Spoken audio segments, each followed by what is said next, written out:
आप सबों का हमारे YouTube चैनल सिविलियंस में एक बार फिर से स्वागत है, जहां पर हम लोग मॉडर्न हिस्ट्री को डिस्कस कर रहे थे और इसी के साथ आज हमारा चौथा क्लास होने जा रहा है। पिछली क्लास में हमने प्लासी का युद्ध और बक्सर का युद्ध पूरी तरीके से ख़त्म कर दिया था। प्लासी का युद्ध कब होता है? 1757 में और बक्सर का 1764 ईस्वी में। इसी के साथ हमने देखा कि भारत में यूरोपीय कंपनियों का आने का जो क्रम था वो क्या था। सबसे पहले जो आगमन होता है वो पुर्तगालियों का होता है। कब होता है? 1498 ईस्वी में। फिर डच का 1605 ईस्वी में। फिर अंग्रेज़ों का 1608 ईस्वी में। फिर डैनिश का 1620 ईस्वी में। फिर फ्रांसीसियों का 1668 ईस्वी में। तो ये जो सीरीज़ है ये आपको याद रखना है डायरेक्ट। ये जो सीरीज़ है आपका एग्ज़ाम में अरेंज करने के लिए भी दिया जाता है। अगर आप कल का वीडियो नहीं देखे हैं तो हमारे चैनल के प्लेलिस्ट में जा कर के वीडियो देख सकते हैं। उसके बाद ही आपको इस वीडियो को देखना है और क्लास का जो नोट्स है वो आपको टेलीग्राम ग्रुप में दे दिया जाएगा। हमारे सिविलियंस का जो टेलीग्राम ग्रुप है वहाँ पे आपको ये प्रोवाइड कर दिया जाएगा और टेलीग्राम ग्रुप का जो लिंक है वो वीडियो के डिस्क्रिप्शन में आपको मिल जाएगा। तो चलिए स्टार्ट करते हैं आज का क्लास। तो आज का जो टॉपिक है वो है भारत में यूरोपीय कंपनियां। हम लोग देखेंगे कि किस तरीके से भारत में यूरोपीय कंपनियां शासन किया। देखिए, पिछला क्लास में हमने यूरोपीय कंपनियों का स्थापना का जो क्रम था वो भी देखा और आने का जो क्रम था वो भी डिस्कस किए थे और दोनों ही अलग अलग था।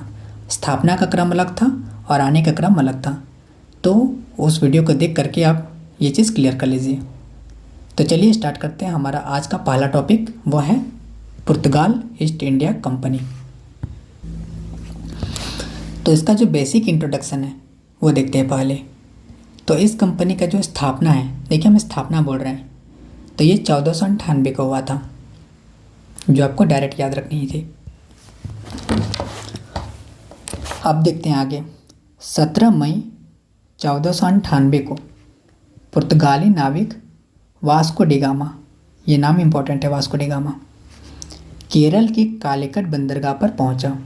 देखिए, सबसे पहले भारत का खोज करने वाले जो थे वो थे वास्को डी गामा। ये क्वेश्चन आपका डायरेक्ट एग्जाम में पूछा गया है, आपको याद रखना है। और वास्को डी गामा का जो आगमन होता है वो भारत में जो केरल है, केरल के कालीकट बंदरगाह में इसका आगमन होता है और समुद्री मार्ग से होता है। ठीक है। जब वास्को डी गामा केरल के कालीकट बंदरगाह पर पहुंचता है तो यहाँ का जो शासक रहता है जेमोरिन द्वारा वास्को डी गामा का बहुत ज़्यादा ही स्वागत किया जाता है। और जब वास्को डी गामा वापस लौट रहे होते हैं यूरोप, तब इसका जो जहाज़ रहता है, इसके जहाज़ों को मसालों से भर दिया जाता है, क्योंकि इस समय भारत मसालों के लिए बहुत ही ज़्यादा फेमस था। और भारत का जो केरल है उसको अभी भी मसालों का राज्य बोला जाता है। मसालों का राज्य केरल, याद रखना है आपको। तो वास्को डी गामा के जहाज़ को मसालों से पूरा भर दिया जाता है और वास्को डी गामा इन मसालों को यूरोप ले जाकर के बेचता है। तो वास्को डी गामा को 60 गुना मुनाफा मिलता है। 60 गुना मुनाफा बहुत ज़्यादा होता है ये, यानी वास्को डी गामा को बहुत ही ज़्यादा फ़ायदा मिला। तब वास्को डी गामा को समझ में आ गया कि भारत के साथ व्यापार करने में है फ़ायदा। भारत के साथ व्यापार करने में है फ़ायदा। क्लियर है यहाँ तक? अब देखते हैं। तो जैमोरिन द्वारा वास्को डी गामा का स्वागत किया जाता है और उसकी जहाज मसालों से भर दिया जाता है। इन मसालों को वह यूरोप में बेचकर 60 गुना मुनाफा कमाया। उसके बाद वास्को डी गामा क्या करता है, तो 1502 ईस्वी में पुनः भारत आता है, यानी कि वास्को डी गामा का भारत में फिर से आगमन होता है। 1503 ईस्वी में उसने कोची का किला जीत लेता है। ये आपको डायरेक्ट याद रख लेना है, ज़्यादा दिमाग नहीं लगाना इसमें। उसके बाद है 1505 ईस्वी में फ्रांसिस डी अल्मोड़ा को गवर्नर नियुक्त किया। अल्मोड़ा नौसेना को मजबूत करने के लिए ब्लू वाटर पॉलिसी को अपनाया। इसको भी आपको डायरेक्ट याद रख लेना है। क्वेश्चन डायरेक्ट पूछा जाता है कि ब्लू वाटर पॉलिसी का जो नीति है वो किसके द्वारा अपनाया गया था, तो आंसर हो जाएगा अल्मोड़ा। फ्रांसीसी गवर्नर, सबसे पहला गवर्नर बनाया जाता है अल्मोड़ा को, लेकिन अल्मोड़ा अपना जो गवर्नर का जो पद है वो संभाल नहीं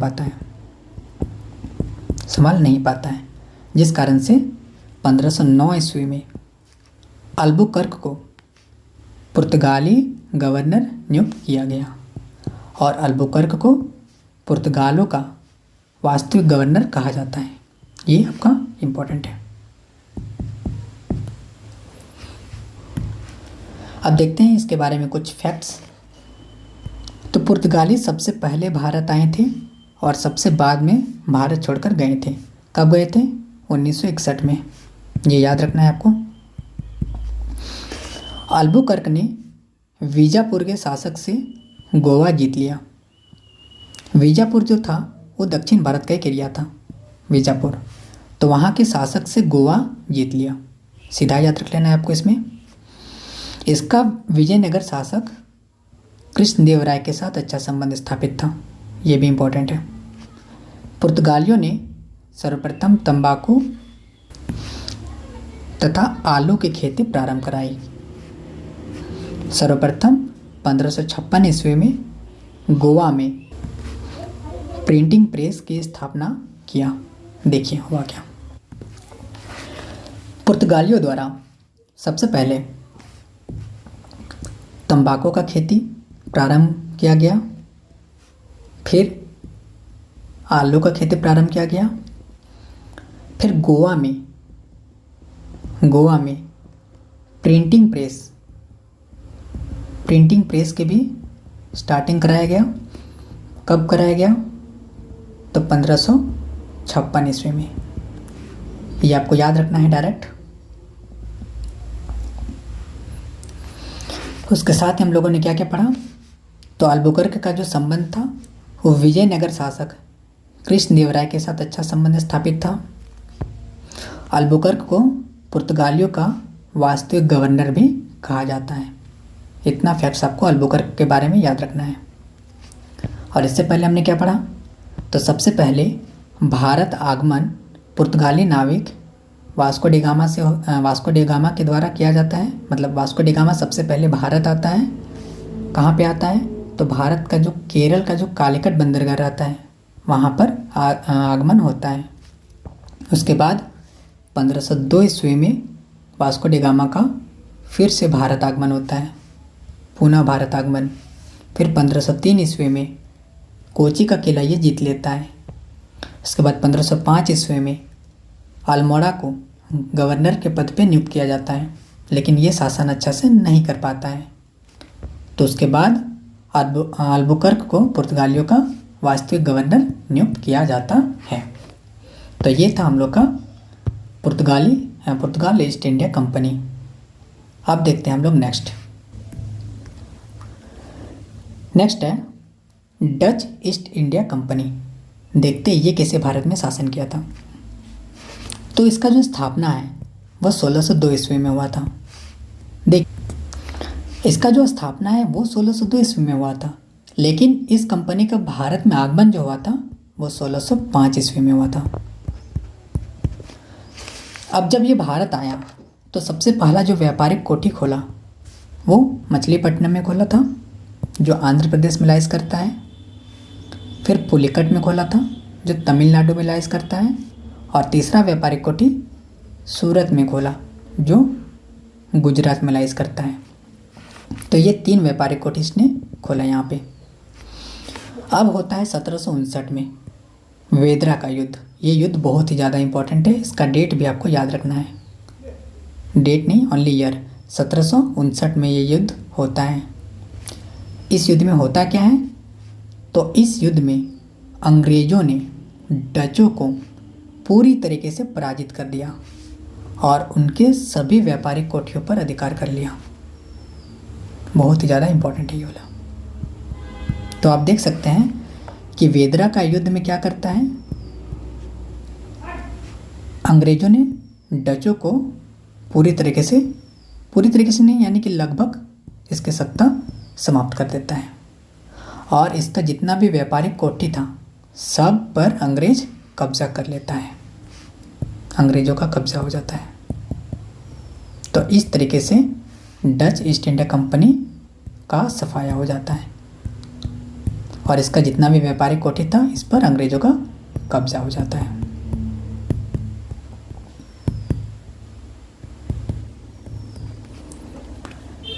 अब देखते हैं नेक्स्ट। अब है डेनिश ईस्ट इंडिया कंपनी। तो इसका जो स्थापना है वो 1616 ईस्वी में हुआ था। ये आपको डायरेक्ट याद रखना है। लेकिन इसका जो भारत में आने का जो क्रम था, भारत कब आया था ये, तो 1620 ईस्वी में आया था। अब भारत जब आया तो इसने अपना व्यापारिक कोठी कहाँ पे स्थापित किया, तो सबसे पहला व्यापारिक कोठी केरल के त्रावणकोर में स्थापित किया और दूसरी व्यापारिक कोठी बंगाल के रामपुर में स्थापित किया। और उसके बाद 1545 ईस्वी में ये अपनी सभी व्यापारिक कोठियों को अंग्रेज़ों के हाथ में बेच दिया, यानी कि ये सर्वाइव नहीं कर पाया, जिस कारण से सारा जितना भी व्यापारिक कोठी इसने खोला था सब अंग्रेज़ों को दिया बेच करके। क्लियर है। तो इस तरीके से डेनिश ईस्ट इंडिया कंपनी का भी भारत से सफाया हो जाता है। नेक्स्ट है हमारा फ्रांसीसी ईस्ट इंडिया कंपनी। देखते हैं इसके बारे में। तो इसका जो स्थापना है वो 1664 ईस्वी में हुआ था। किसके टाइम पे, तो राजा लुई 14वां के टाइम पे। तो ये आपका याद रखना है डेट। लेकिन भारत आता कब है ये, तो ये आता है 1668 ईस्वी में। और भारत आने के साथ ही अपना व्यापारिक कोठी कहाँ खोलता है, तो सबसे पहला व्यापारिक कोठी सूरत में, उसके बाद मछलीपट्टनम में। एक फैक्ट है यहाँ पे, ये आपको डायरेक्ट याद रखना है कि 1673 ईस्वी में पांडिचेरी शहर की स्थापना कराया गया था। किसके द्वारा, फ्रांसिस मार्टिन के द्वारा। ये आपको डायरेक्ट याद रखना है। फिर 1760 में होता है वाडीवास का युद्ध, इम्पॉर्टेंट है। तो देखिए 1759 में कौन सा युद्ध हुआ था, वेदरा का युद्ध। इस युद्ध में क्या हुआ था ना, इस युद्ध में अंग्रेज़ों ने डचों को पूरी तरीके से सफाया कर दिया था। और यहाँ पे 1760 में कौन सा युद्ध हो रहा है, वाडीवास का युद्ध। इसमें क्या हो रहा है, तो इसमें अंग्रेज़ों ने फ्रांसीसियों को पूरी तरीके से पराजित कर देता है, इम्पॉर्टेंट है। 1759 में वेदरा का युद्ध में डच पराजित हो जाता है। 1760 का वाडीवास का युद्ध में फ्रांसीसी सत्ता समाप्त हो जाता है, यानी फ्रांसीसियों का पूरी तरीके से समाप्त कर देता है। कौन करता है, अंग्रेज। और इसका जितना भी व्यापारिक कोठी रहता है उस पर भी अंग्रेज़ों का कब्जा हो जाता है, यानी कि फ्रांसीसियों पर भी अंग्रेज भारी पड़ गया। अब देखिए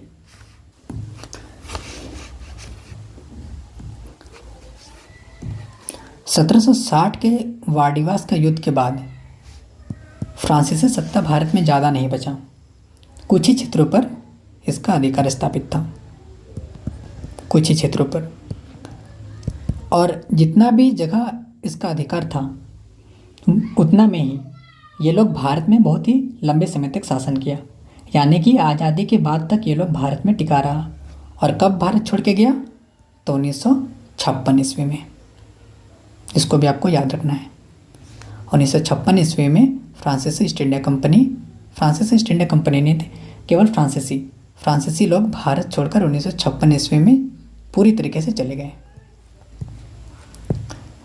अब देखते हैं नेक्स्ट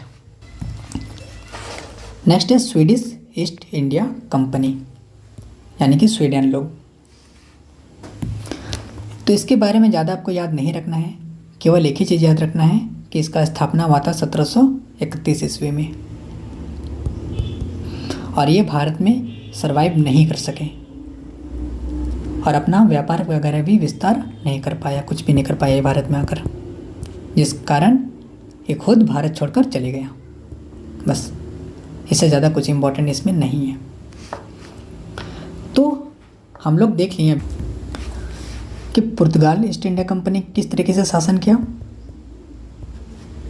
फिर डच के बारे में देखें, फिर डेनमार्क के बारे में देखें, उसके बाद स्वीडिश के बारे में देखें,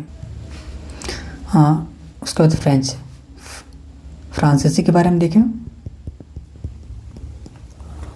और फिर स्वीडिश के बारे में देखें। तो इतना सारा कंपनी जो भारत आया था किस तरीके से शासन किया, और इन सब कंपनियों पर अंग्रेज कैसे भारी पड़ गया। एक बार समाप्त करते हैं चीज़ों को। तो सबसे पहले देखिए डच ईस्ट इंडिया कंपनी जो भारत आया था, तो 1759 का वेदरा का युद्ध में डचों को अंग्रेजों ने पूरी तरीके से समाप्त कर दिया और ये ख़त्म हो गया। फिर डेनिश ईस्ट इंडिया कंपनी, ये जितना भी अपना व्यापारिक कोठी था सब अंग्रेज़ों को बेच दिया और इस तरीके से ये भी ख़त्म हो गया। फिर फ्रांसीसी ईस्ट इंडिया कंपनी 1760 का वार्डिवास का युद्ध में फ्रांसीसियों का अंग्रेज़ों ने सफाया कर दिया। फिर बचा स्वीडिश ईस्ट इंडिया कंपनी, तो ये कंपनी 1731 ईस्वी में स्थापना होता है और जब भारत आता है तो ये अपना व्यापार को नहीं बढ़ा पाता है, यानी कि व्यापार कर ही नहीं पाता है और वापस घूम के अपने आप ही चला जाता है। तो इस तरीके से सारा कंपनी हम लोग लगभग पढ़ लिए। बस एक कंपनी बचा है, वो है ब्रिटिश ईस्ट इंडिया कंपनी। तो इसके बारे में भी हम लोग शुरू से पढ़ते आ रहे हैं। हम लोग देखें कि किस तरीके से ये मराठा साम्राज्य पर कब्जा करता है, फिर देखें किस तरीके से अवध, हैदराबाद, फिर कर्नाटक, फिर मैसूर, फिर पंजाब, इतना सारा राज्य में कब्जा करता है। फिर बंगाल में किस तरीके से कब्जा करता है, कैसे ये प्लासी का युद्ध जीतता है, फिर कैसे ये बक्सर का युद्ध भी जीतता है।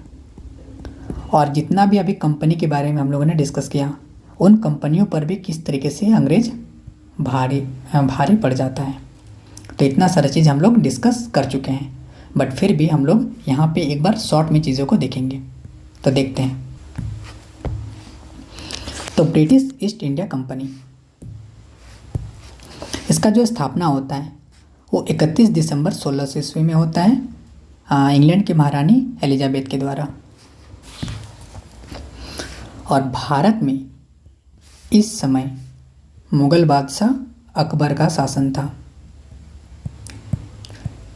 तो इसका केवल यही याद रख लीजिए कि इसका स्थापना कब हुआ, 31 दिसंबर 1600। और इस कंपनी का भारत आगमन कब होता है,